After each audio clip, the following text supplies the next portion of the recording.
following episode deals with PTSD and trauma. Although specific trauma isn't mentioned, the conversation is about trauma and how we heal from it. So if those topics are at all triggering for you, please take care of yourself, and otherwise, enjoy the episode.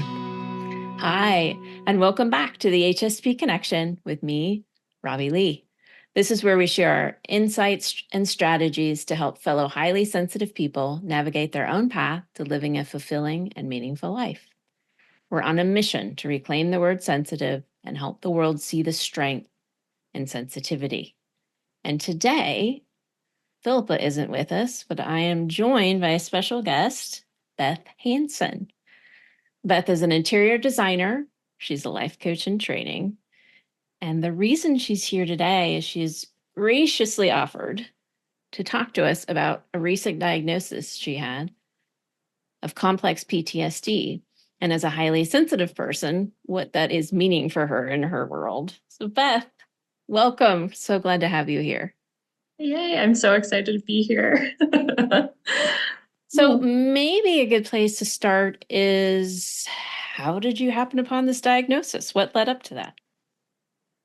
So I think at the end of the day, it really was kind of old values and rules that I had for myself coming into conflict with new values and rules that I was developing as I was kind of growing as a person. A big thing that I've struggled with my whole life is my career. I've really felt trapped in a corporate career for like 12 years now. And it was putting a lot of stress on me. And for probably about the last 2 years, I've been really working to kind of try to figure out like a new, career, a new way of living that gave me more time to rest, more time to play, more time to like live life and not just be tied to a desk.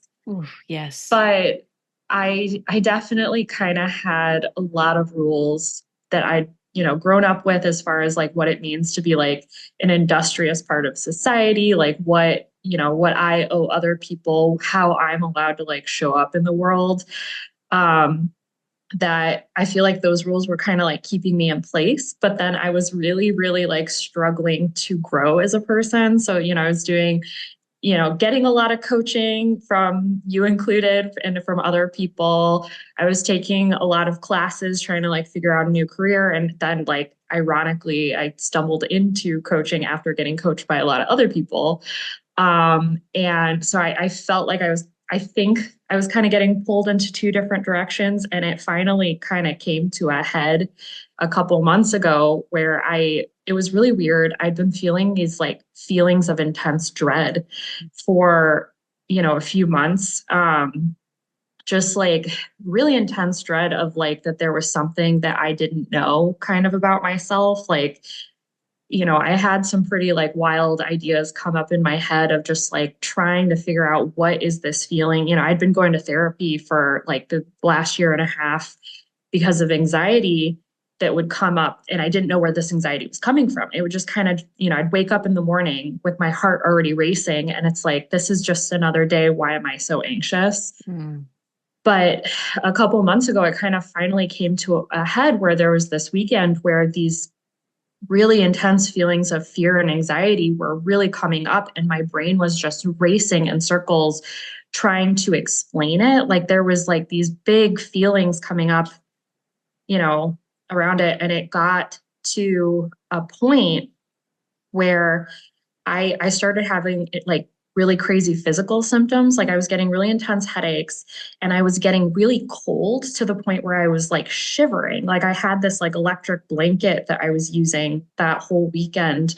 And I remember there was like kind of the head of it. I was in bed using this blanket with a bunch of blankets piled on top of me. And I got so scared. I think I was about to I've never had a panic attack before, but I think I was about to go into a panic attack because I remember this sense of like fear coming up over the back of my head and feeling like the fear is going to be so big, I'm not going to be able to handle it.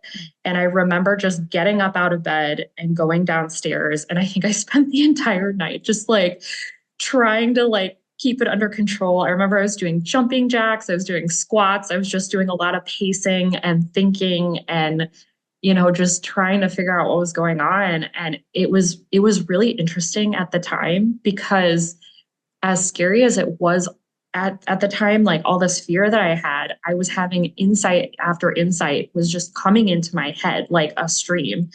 It was absolutely insane. And I'm a little sad now because at the, this that was the peak of it was kind of that night, but it kind of went on more or less for a week of just all of this fear and uneasiness, but then all of these insights. And I'm a little sad now that I didn't write more of them down because it was like being in this weird mental state where it's just like, oh my God, like my body is just like, hey, I have all this information that you've been avoiding for your entire life for you right here. Here you go. And it was interesting because like it's tapered off a lot by now, but it will still happen where I go through, it's like a stair step thing. I go through a period of like intense uneasiness for like a day or two. And then either through dreams or through like thinking or, coaching or whatever, it'll kind of like an insight will come and then I'll get like some relief. But then, the cycle starts again because I think I have with the complex PTSD, I think I have so many rules I've been living by that have been holding me back that it's like I feel like I'm knocking over the dominoes one at a time very slowly of like, oh, this tiny thing, like turns out that's been holding me back and not actually helping me. But yeah, so it's been interesting. That's incredible. And so very relatable. Like, uh, there was just so much there. I'm like, where do I start? The first thing I want to say, I'll start at the end, kind of what you were talking about, is how in the middle of like this, on the verge of a panic attack, like this really big panic happening, you're also in touch with these insights that your body has been storing. And I think it's Yeah, one of the benefits of being a highly sensitive person is we can access so much insight because we have been taking in all that info. And so it can show up in really awful ways, like big panic, if we don't know what's happening for sure. But then also, we have all that knowledge and wisdom in there that can produce insights. Like yeah. it's incredible. Yeah. No, it really is. And I remember thinking this, especially when I was in the kind of the heat of things of like, I really think that it was my connection to my body that kind of like Mm. guided me. And I again, like this is such like an HSP thing. Like it felt at the time, as scary as it was, I had this sense that like my body knew what it was doing and it was only gonna like release as much information as I could handle at any one time.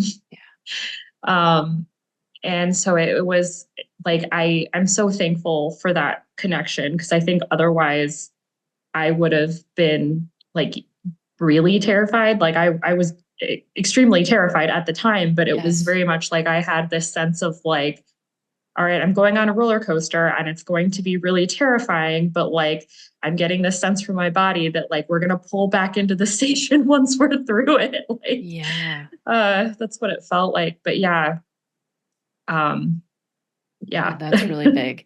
And I want to come back and talk to you about your body in a second because it seems like there's something really helpful there. Yeah. But before we go on though, I also want to acknowledge like what you were talking about in the very beginning. It was like this, it was these beliefs that you had been raised with, the information we get from our family, from school, from society at large, from the working world of like, this is what's expected of you to be whatever, a productive member of society, a woman in society, whatever the label is, right? Yeah. And it was, you were feeling it at odds with your being. Yeah. Yeah. And I heard you say, like, it was something about like you couldn't grow, like you were finding yourself not being able to grow in that. To me, I visualize it as a box, right? This container. And you're like, oh, Yeah, yeah. yeah, that's really how it feels. It felt like I was like, yeah, like, I feel I keep coming back to like butterfly metaphors as I go through this process. But yeah, it felt like I was like constricted in like a chrysalis or something and like struggling to like burst out. And I still am, but I and it's interesting that you say that because like yeah, it felt like I was fighting myself, like I was holding on to these old beliefs, which a big core belief for me, like I believe that this is kind of the biggest, and who knows, there might be more buried under this truth, but the biggest core, and not truth but belief I seem to have was that like the emotional power like in my body, like I think I have a lot of passion and I have a lot of like joy, and like all of that feels extremely powerful to me. Yes. And I see like I have this like belief that like that is somehow like dangerous to other people, or like it will make people afraid. And so I like purposefully minimize myself in order to not drive others away. And, I have some suspicions about how that might have come about because I know I have memories of being like a very young kid and having some pretty big temper tantrums.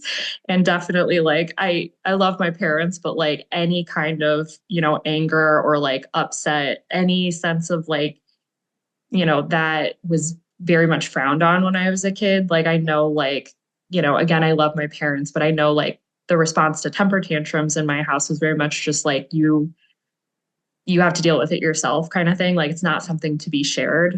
And Yeah. so I suspect that part of it is from that. But yeah, so but somehow I just like took that of like I can't use my power anyways, like at all. So I have trouble setting boundaries. Like I have trouble like saying my truth if I am afraid it's going to come into conflict with somebody else's truth. Like I have a lot of, people pleasing, like stuff like that seems to have resulted from this like core belief. But, you know, being able to grow, being able to make decisions about what I want for my career and my life, like those are coming into conflict with like what my family wants or what, my friends want, my fiance wants.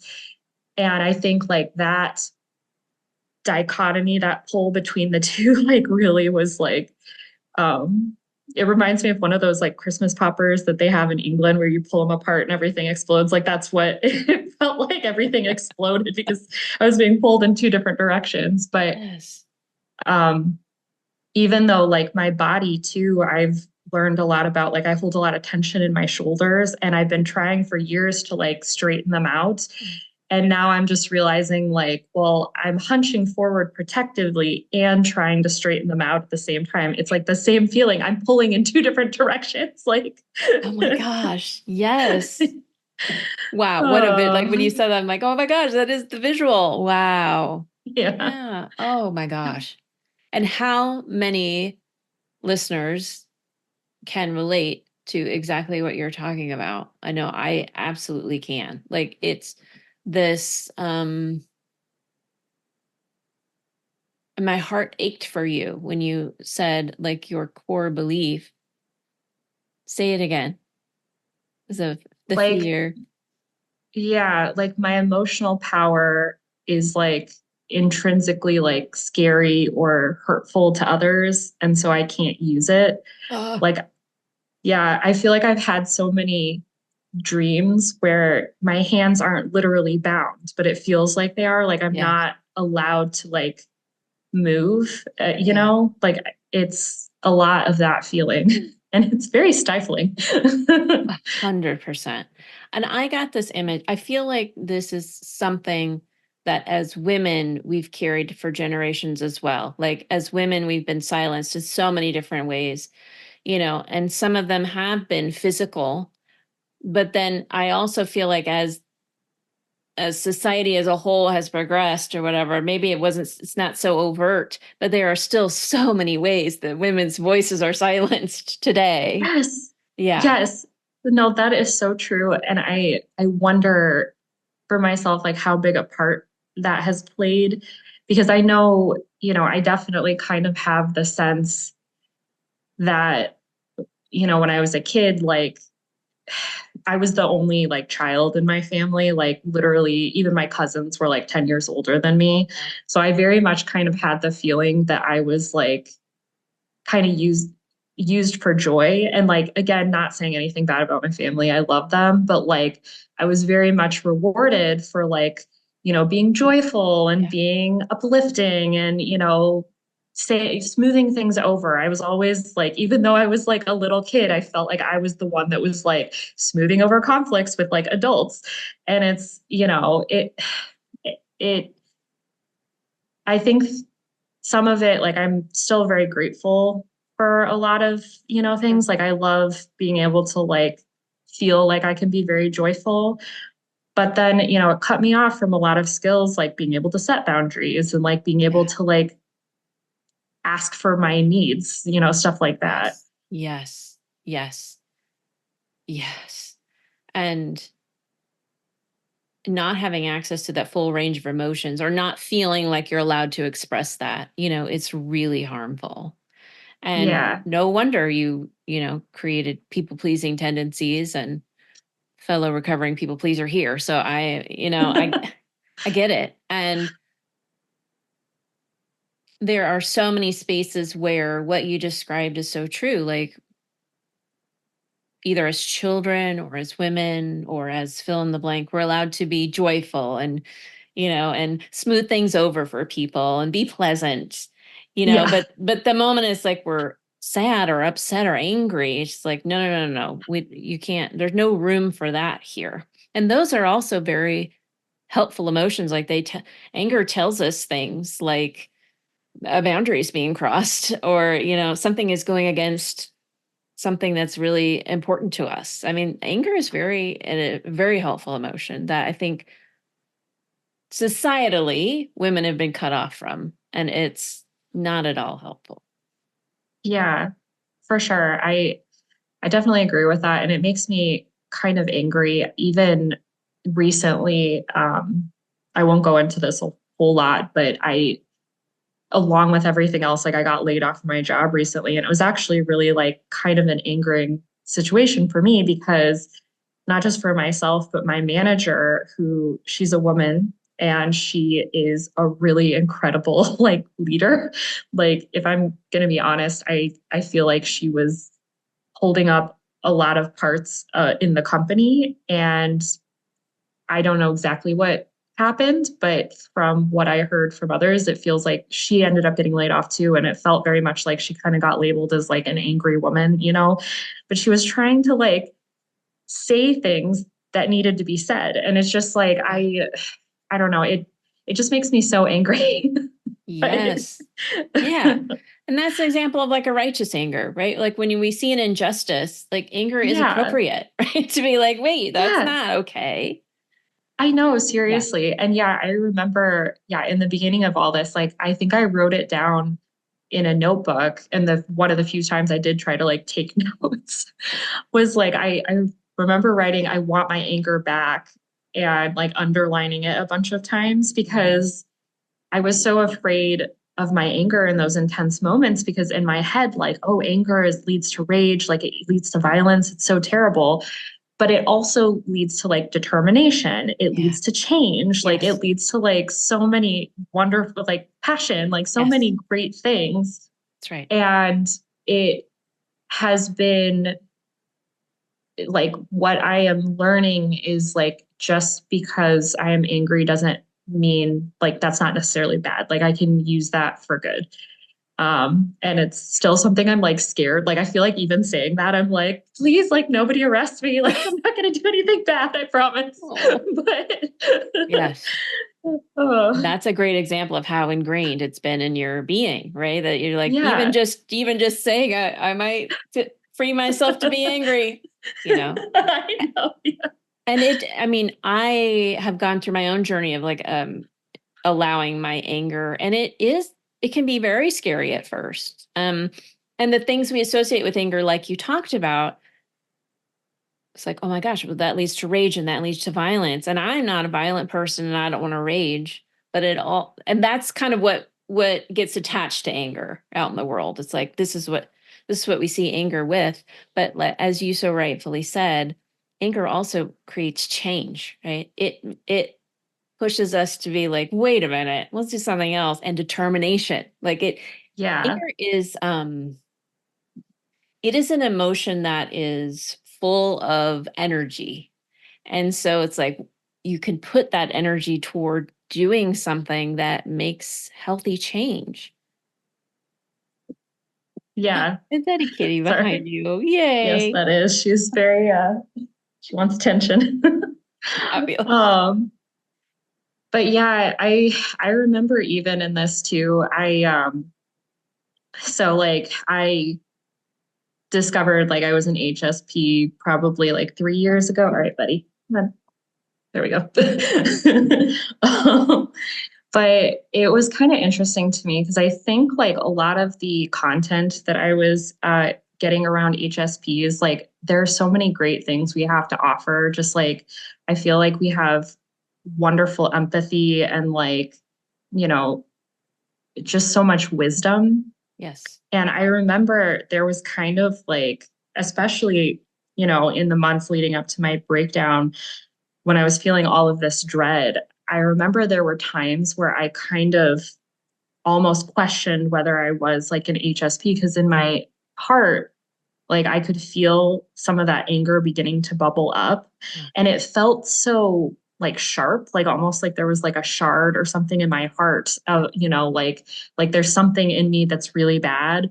And I remember thinking, like, that's not a very, I don't know what it is, but like I had this weird thought where I'm like, this is not a very HSP thing. Like HSPs I've talked to are so kind and giving. And I know I have this thing inside of me that's like so like feels really dark and really sharp. And it's just like on one hand, like that's not even like serving other HSPs, like assuming like, oh, we're all angels, we're all perfect. Like we have no, we don't have teeth. Like that's not true. Like we can have teeth too. That's right.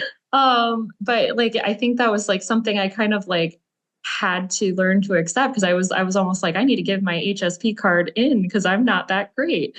But it's just like, it's all part of it. Like we're all people and it's sometimes just hard to like accept these parts, I think, at least for Yes. me of myself. Yes. 100%. I'm really glad you brought that up. And especially depending on how we were raised and the things that were allowed and the things that weren't, it can be very hard to accept those parts that maybe weren't given space before, right? Yeah. And I am giggling at, you're like, I had to maybe turn in my HSP card, giggling because I don't think you're the first one that has thought that. Like, I think there are these misconceptions about HSPs, Yeah. right? Because it is true. We're very kind and very empathetic. And also, we are human beings.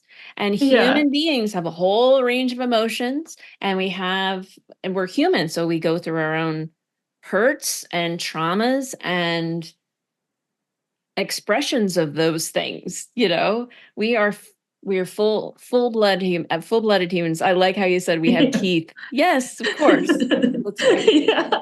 We Yeah. do. And so I think it's important to express that because just for fellow HSPs listening, there's not an emotion inside of you that would make your HSP card get revoked.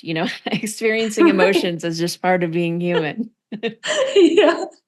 Yeah. This has been an interesting lesson to learn for sure. And I feel like I'm not like 100% through it at all, obviously, but yeah, it's been a good lesson though, because I feel like now that I'm kind of, like I'm not going to bite people willy-nilly, but now that I kind of have access to those teeth a little bit, I've been able to kind of like learn how to set boundaries a little bit more and learn how to say like, coaching, it's something I want to do. Like it's something that I feel really good about and I want to move forward with it. Like even if it's kind of against somebody else's like thoughts about what I should be doing. So it's helped me to stand my ground. That's amazing. Yes. Because that's you then being in alignment with you, right? And not this out Yeah. external, not that box that you've been pushing against, but you going, okay, this is what I need to do for me. And this is what is calling from the inside of me that wants to get out. That's lovely. And I said I was going to come back to it. So I want to talk about being in your body a little bit. Because it sounds like in that initial moment when you're downstairs and everything was so big, like your body seemed like the anchor point that helped you even make it through those really awful moments. Yeah, I think so. It's, man, there are so many things I feel like I have to say about this. So I definitely like I think I've always been very aware of kind of like what's going on in my body, like the various feelings. And it's very much interesting to me how, and I haven't quite parsed together what it all means or how it all works, but Sure. it feels like certain feelings in my body are very connected to like certain insights that I've had or certain thoughts. Cool. One really interesting thing that I've been doing, I've been going to visceral manipulation therapy, Uh-huh. which, and again, I'm kind of learning about things. I've never been to Reiki, but I've been studying up on it, and it sounds somewhat similar to Reiki, except that actually, like the woman that's been doing this therapy for me, she's a really cool person, so cool. She kind of like will touch me like gently, like on my stomach or like my back or something. And especially in the first session, she would kind of like, touch me gently, like on my stomach and say, like, where do you feel it? And it's like touching me there, like I get a huge knot in my throat. Mm. And it was interesting because like she would ask, like, what, that feeling, what does it feel like? What color is it? Like, is there anything else you can describe? And like the feeling of the knot in my throat, like I was like, oh, it feels like a rock. It feels like there's a rock stuck in my throat. And like the rock, is gray, but the surrounding is very red. And it like felt very much like, my like vocal cords are being blocked or something like Mhm. that. Like I can't speak. And that's just like one example, but there have been like I get feelings like in my throat. I get this kind of like whooshing, dropping feeling in my chest around my heart, my like at the bottom of my ribs. I will sometimes get like a feeling like there's a big like bubble or a big rock there. And it's very much like they're very connected with very specific like thoughts and insights. Uh-huh. Um, and it's so wild to me because I think like in the very beginning, it felt like my body was like giving me like an instruction manual, like as I was and like I remember one of the things that I've been dealing with PTSD a lot. I dissociate like a lot and I have a lot of problems with memory. Like, Yes. so this whole experience to me is very choppy because there's a lot of like things that have happened where it's like, I barely remember that. Like I have a very foggy memory of what was happening at that time. Yeah. And, in that first week, I was doing that a lot where I just couldn't remember things, or like, the cat would like walk right by me out, into another room. And then I'd totally forget and I'd shut the door and like lock her in there and then like come back hours later and be, I'm so sorry. Like, I know I saw you there, but I like forgot.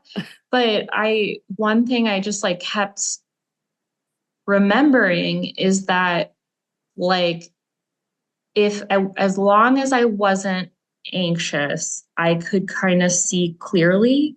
Mm. And so in the very beginning, I was doing a lot of just mindfulness things to distract myself from my fear. So like I remember literally like it was in January when this started and it had snowed. And I remember like walking outside in my bare feet and just sticking my toe in the snow just to kind of like bring myself back to my body. And if I could do that, then all of a sudden, like things would become more clear. Mm. Because when I was in that fear state, it would be like I didn't know what was happening. Like I, had all of these scary thoughts in my head of like trying to Yeah. explain what was happening. But if I could get back into my body, everything would become clear all of the sudden. So yeah, I was doing all kinds of stuff, just like noticing the colors and patterns on my countertop, or sticking my toe in the snow.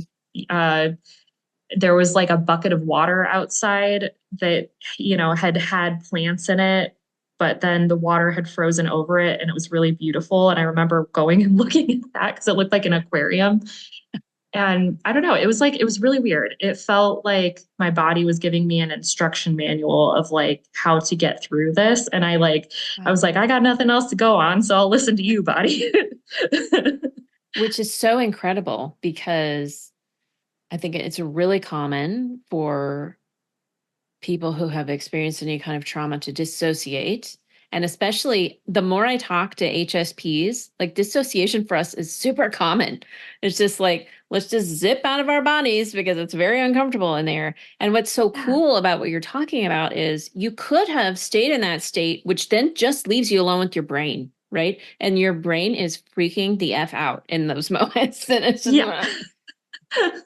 but somehow, like your wisdom brought you back into your body where it was actually feeling a lot safer than up in your mind. Like it sounds like your body grounded you and was like giving you a sense of there's a way through this. We're going to be okay.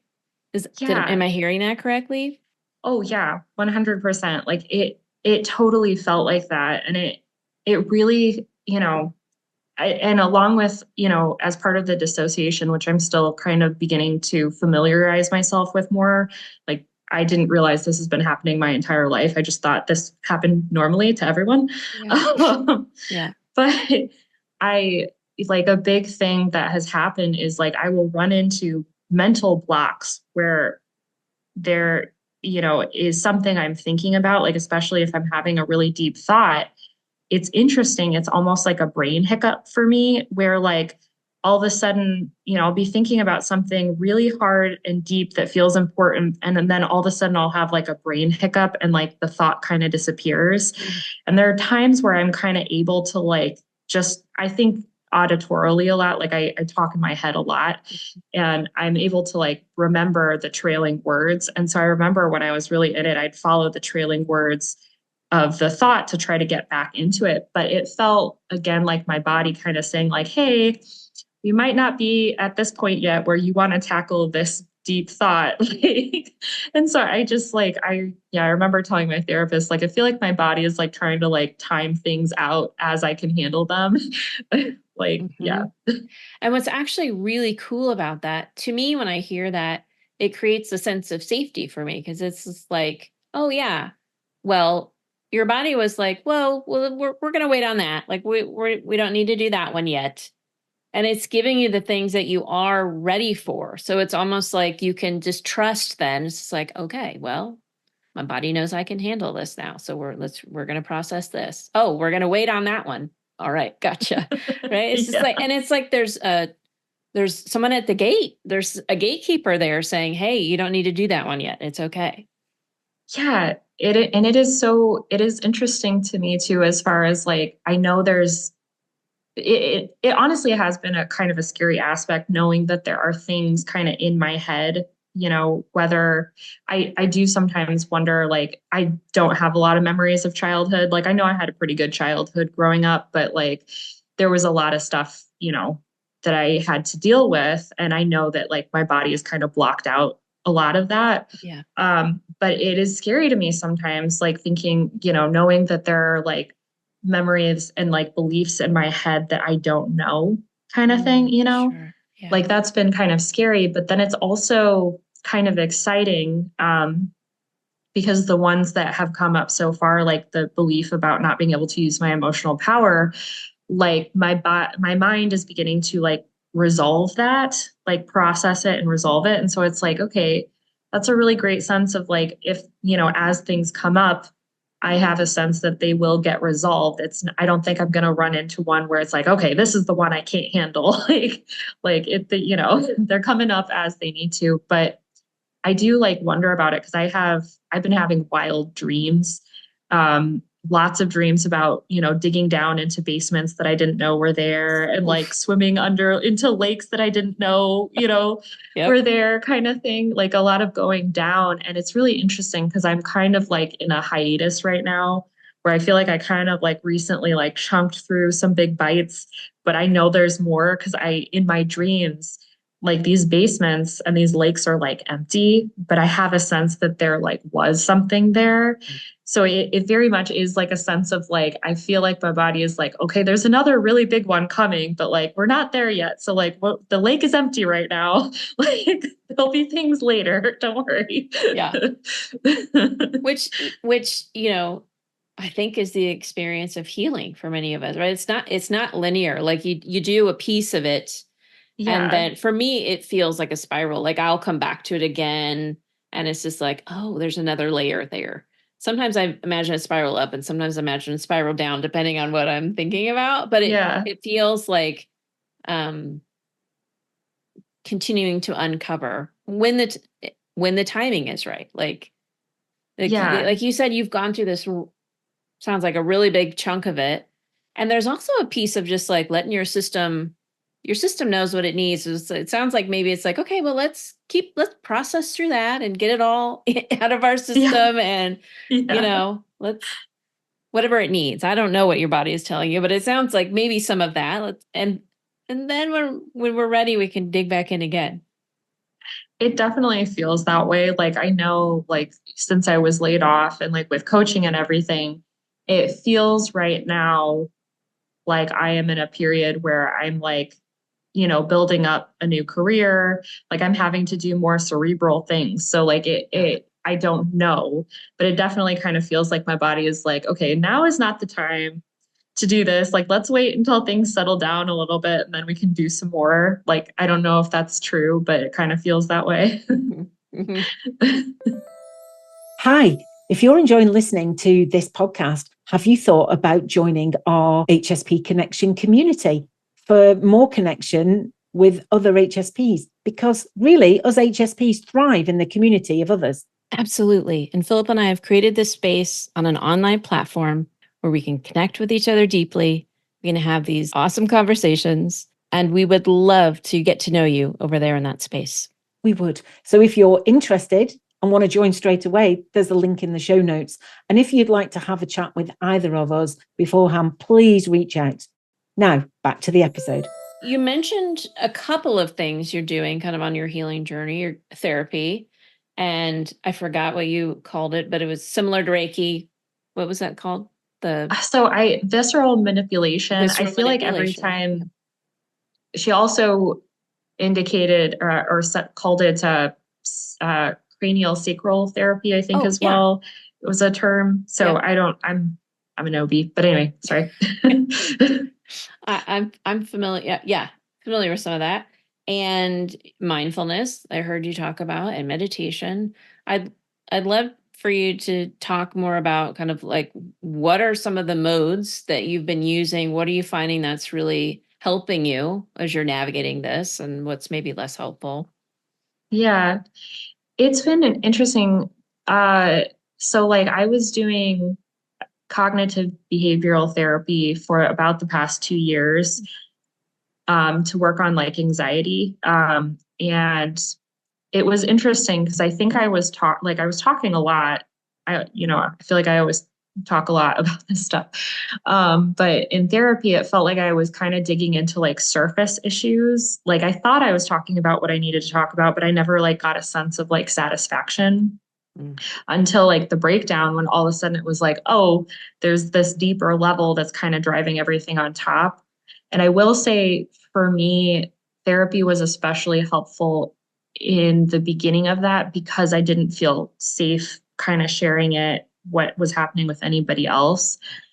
I will say though, since then, I think a lot of the more spiritual things have helped me more. And I don't know, like, I think as HSPs, like, I feel like we have like a deep connection with spirituality. So I don't know if like, that is more helpful for everyone, but it's the spiritual stuff has really like helped me. And I don't know, like, this woman that does the visceral manipulation, she is so cool because she'll talk a lot about philosophy and various, and I can, tell her about things. I've been imagining the different parts of myself as like animals. Like I, have this like rabbit brain that runs in circles and like gets really scared, but also is really like fast. And then Nice. I have, this otter self that's like really joyful and happy. And then this little mouse who's like my anger and my fear, like, like that's very, very noisy little mouse. So talking about stuff like that is like so helpful to me. And I don't know, this woman that I've been talking to for this therapy, she said something really cool. She said that like the Dalai Lama, when people like ask him like about like, I guess like enlightenment or like how to like kind of do that deeper work, like what's the best method. And she said that he said that it tends to help people to kind of like go back to like their roots of like, how they kind of understood the world in the beginning, especially from like a spiritual perspective. So like, for instance, she said, if you were raised Catholic, like, even if you didn't really like believe in it, sometimes it helps people to kind of like go back because that's kind of what you had learned as a child. And I'm sure that's not necessarily true for everybody, but for me, like I didn't grow up super religious. Like my mom tried to get us to go to church and it kind of worked a couple of times, but like I always felt like an outsider there. But what really worked for me when I was a kid, I was really into stories, like anything magical or adventurous or, anything like that. I loved movies and TV. And when I was a kid, my family like had a business at the Renaissance Fair during the summer. So like Cool. magic was everything. And, like I feel that's part of like this process has been so scary, like after the breakdown, but it has felt literally magical. And I don't know if that's like partly why, like, I feel like I'm doing this like big rite of passage, like sacred rite of passage. It just Yes. feels so sacred. So like thinking about like all of these spirit animals, like I like have little discussions in my head with them of like, Jaguar, what do you think of this? Like kind of thing. And it just like, it really helps. Like it's really cool and it's really magical. And I swear since all of this has been happening too, like weird occurrences outside of me are happening. Like with, getting laid off from my job, like a big, it was weird because I was struggling with what to do after the breakdown. I was like taking time off from work and I felt very much the deadline of I'm going to have to make a decision if I'm going to go back or not. And I didn't know what to do. And then I got laid off with severance and it felt like a gift. It was just like, oh my God, thank you. Like, like Yeah. not only like I'm getting what I wanted and was kind of too afraid to do was, quitting, but like I also got severance and like at the same time, like, I'm doing Unleash the Unleash program with you, like at the same time and starting coaching at the same time, like everything is happening at the same time. And it's just like, it does feel magical. It feels like magic. Yeah. And like, I think your ability to access that part or to see the world that way, it's facilitating your healing, like the way that you can see the magic and that you latch onto story and I mean, when you and I have conversations, they do very much feel magical. Like you are connected to that, that the quality, that thing. Yeah. And it's again, I think it's one of the gifts of being HSP. Like we can access all these different things that are out there, right? And like Yeah. certain modes of healing just focus on the brain, but the brain isn't our whole self, right? I mean, you've been talking about your body and and and I'm gonna come back to your spirit animals in a minute because amaze balls.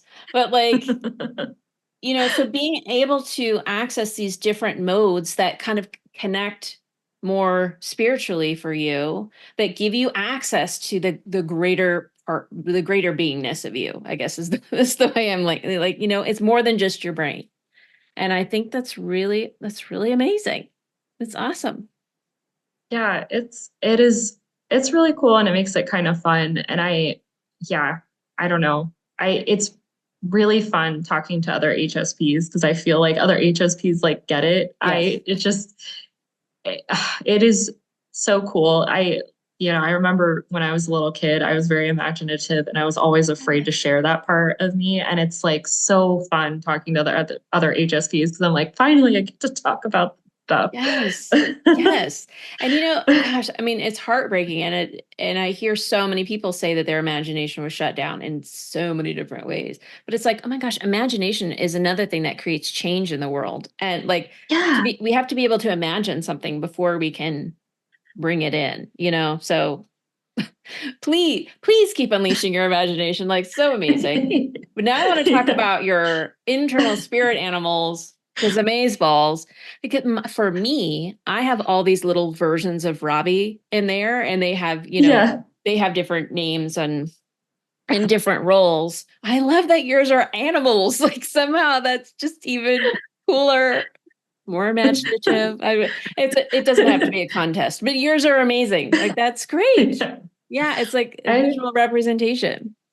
Yeah, it's like fun. I think it kind of like, to be honest, like I don't know exactly like how it kind of started, because I think like I like imagining this kind of stuff. And to be honest, like I feel like I'd kind of shut myself down from it for years up until like, more recently. But yeah, like I part of it too, how it developed. Like I think the first ones that kind of came into like my awareness was definitely the mouse that was like fear.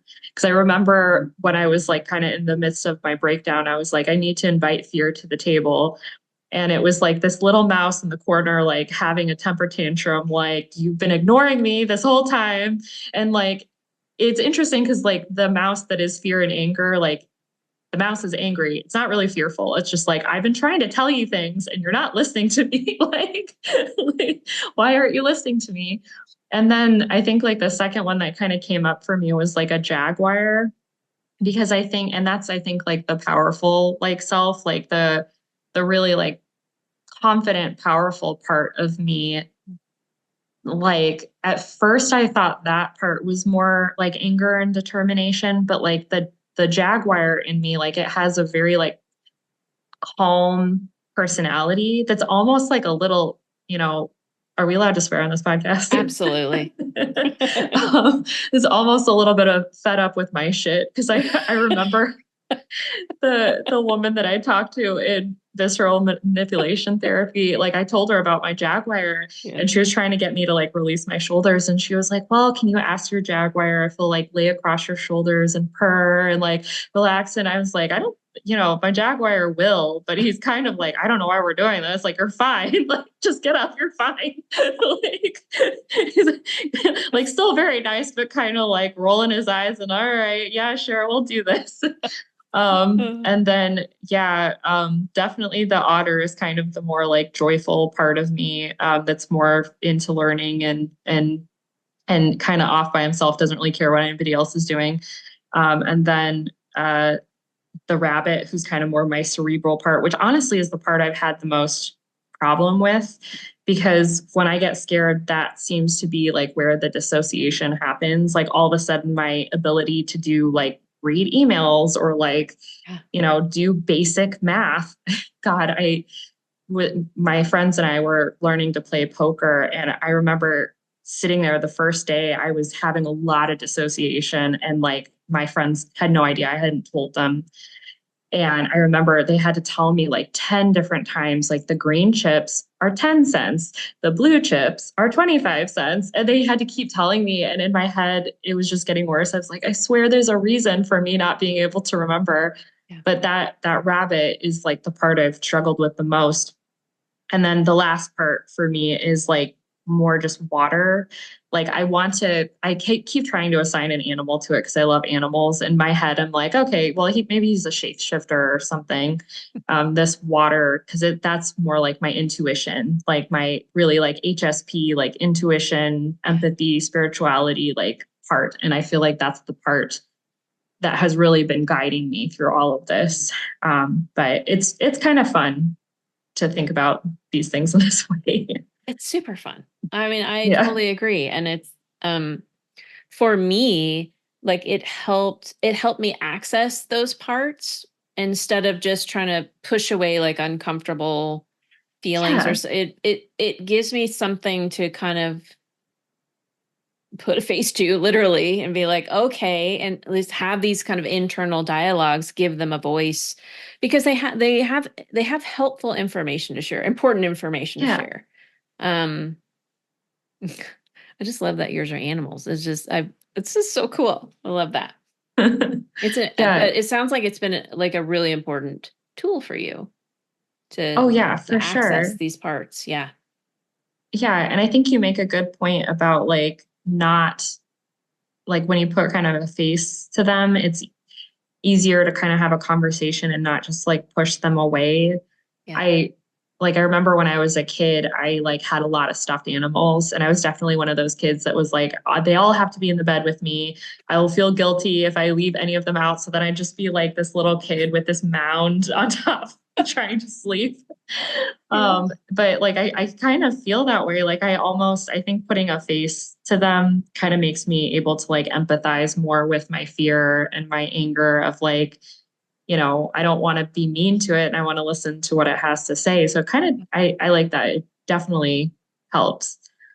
It really does. I think, and you language it perfectly, like putting a face to it then helps engage our natural empathy, because it can be so easy for us to extend that outward toward other people, but then, toward ourselves, it can be hard.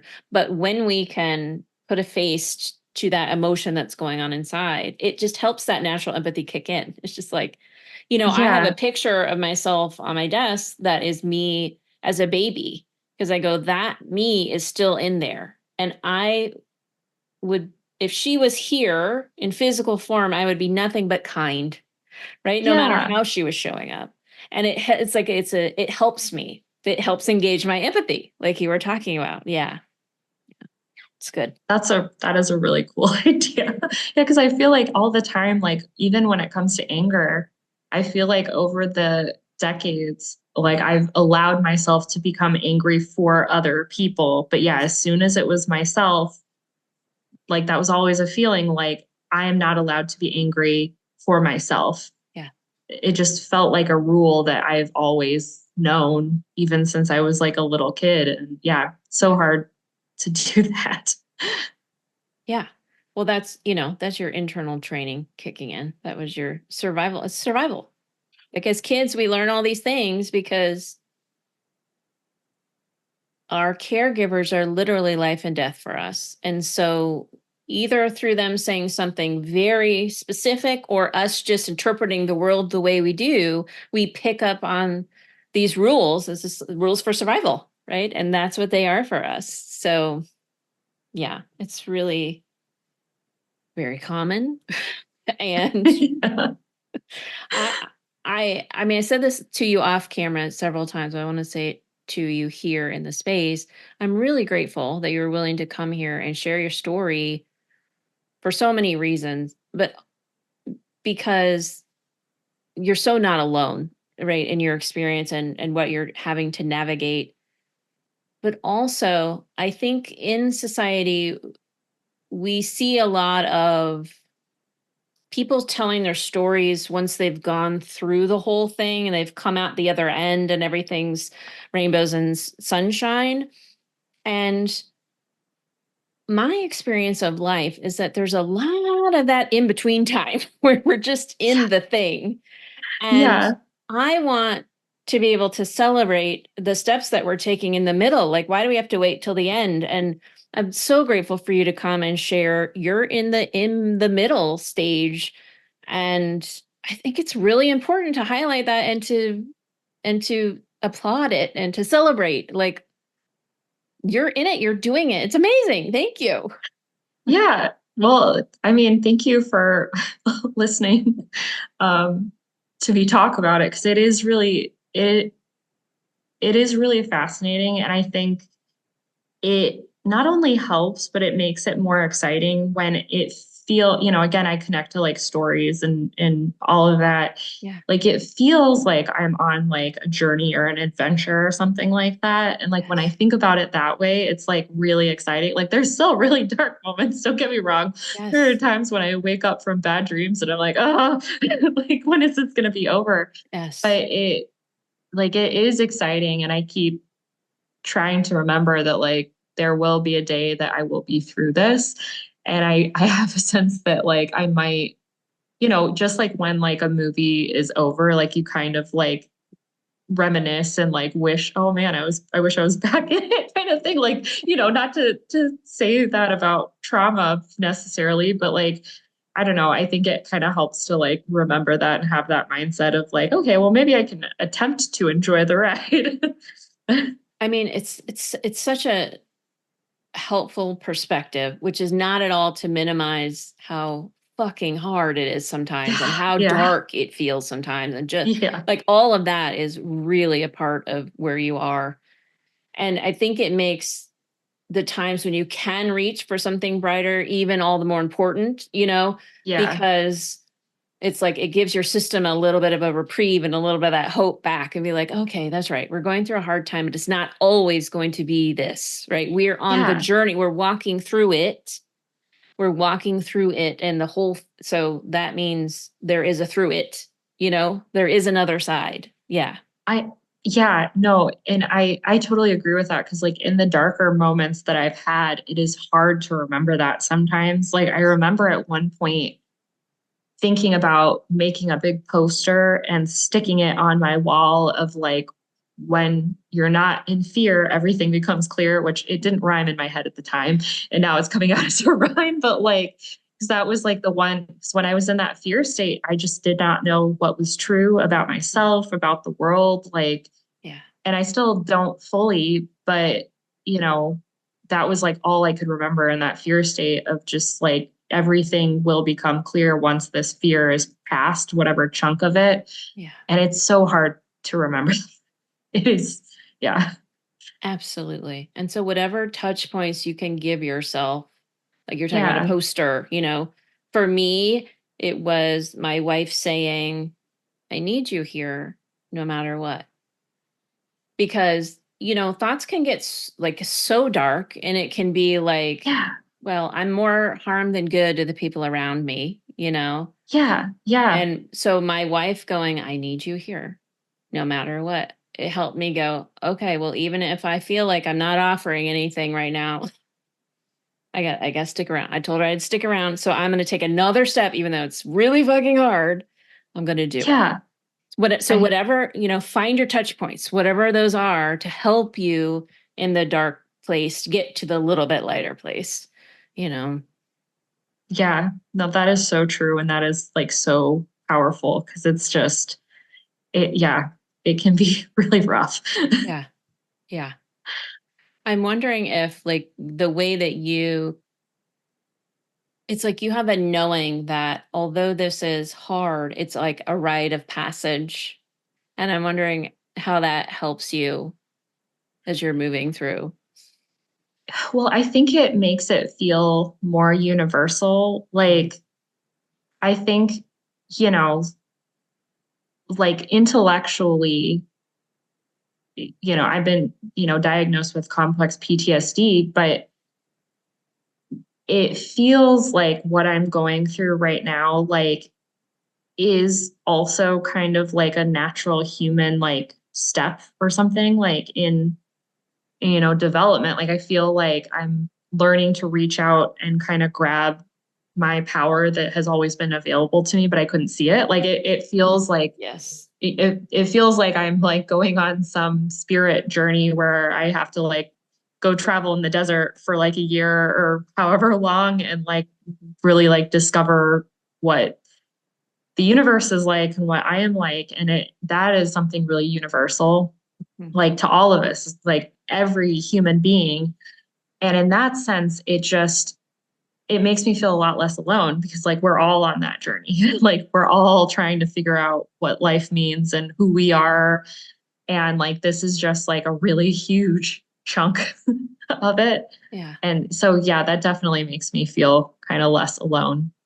Ugh. And kind of like that this was like meant to be in a weird way. Like I don't want to say that at all about PTSD and some of the horrible things that people have been through that, like none of us deserve. Um, but like it feels, I don't know, it feels really powerful. Yeah. I can feel that power. And two things came to mind when you were talking. One is like you're on the heroine's journey, right? Like you're walking through the desert and you're finding out what resources you really have within you and like what matters to you. Like you're on that journey. You're doing it.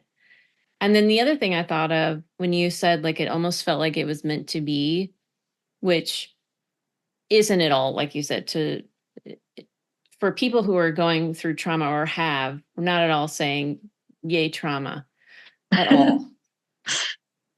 But this is another thing that I've been saying about HSPs is that we are alchemists. So this bad thing or set of things has happened, right? And your body has experienced that as trauma.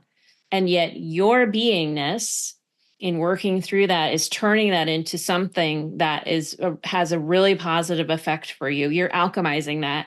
And it's magic. We talk about magic. Like that's part of the magic. Yeah. That is so crazy that you say that, because I have always thought of that as something that I can do. Like I feel like my brain is able to take any like negative situation and reframe it into something positive. So it is so crazy that you say that, because it feels like something like you read my mind. Like that's what it feels like. So yeah, it is. Yeah, it's really cool. Yeah. So you're an alchemist. You are a magician. Yay. Yeah. Finally. Beth, is there anything that I haven't asked you that you wanted to be able to talk about while we were here today? I think that pretty much covered the major things I wanted to say. So yeah. I want to say again, thank you so much. I've really enjoyed this conversation. I enjoy every time we get to chat. I think that you're just a creative, amazing force in the world and magic. You are absolutely pure magic. And I know the listeners heard that today too.